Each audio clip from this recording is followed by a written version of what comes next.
Welcome to our channel.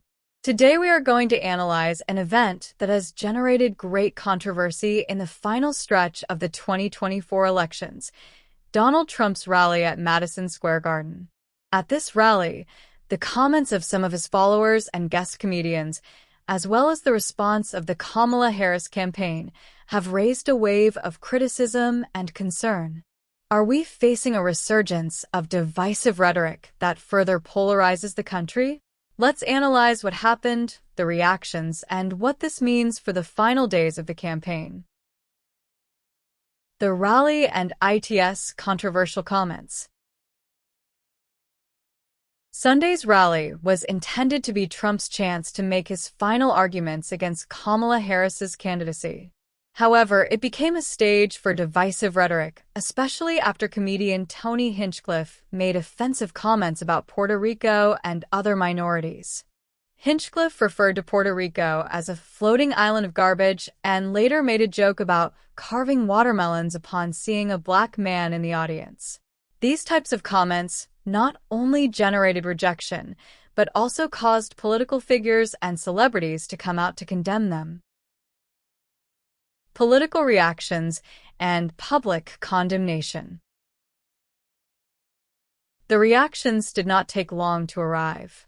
Former White House Communications Director Anthony Scaramucci compared the rally to dark events in history, calling it the Germany of 1933 and the Madison Square Garden of 1939. He also highlighted the divisive and hostile environment that was generated, describing it as a regression to attitudes of past decades.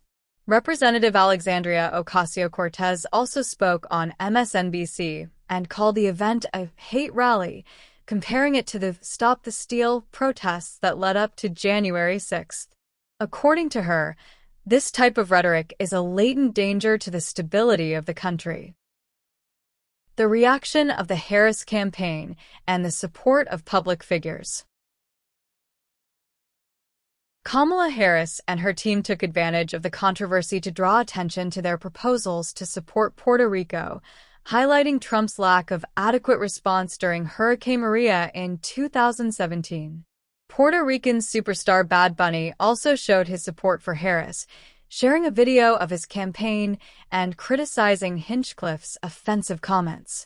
Figures such as Luis Fonsi and Ricky Martin also joined in condemning the comments, which increases the relevance of this issue among Puerto Rican and Latino voters, especially in key states such as Pennsylvania and Florida.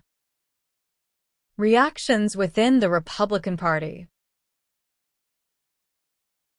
From the Republican Party, some leaders, such as Senator Rick Scott and Representative Maria Elvira Salazar, also condemned the comedian's comments, highlighting that they do not represent the values of the party.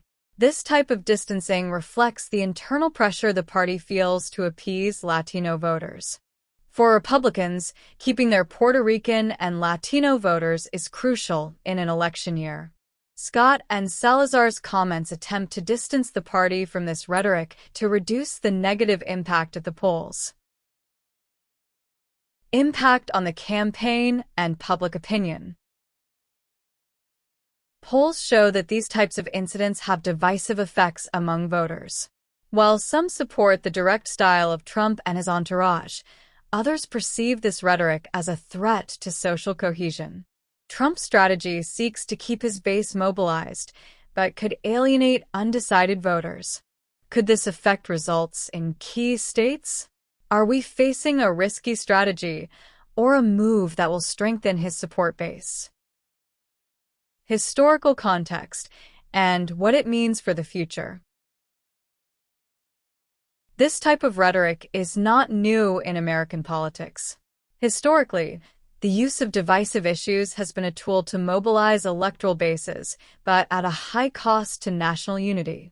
The current polarization appears to be an echo of times of great tension in the past, such as the 1960s. What lessons can we learn from the past? Will the United States be able to overcome this new phase of division, or are we at the beginning of an even more polarized period? Trump's rally at Madison Square Garden has put the dangers of divisive rhetoric and the role of public figures at such a delicate electoral moment at the center of the debate. Are we seeing a high-risk strategy or a reflection of the polarization we experience? Leave us your comments and don't forget to subscribe for more analysis.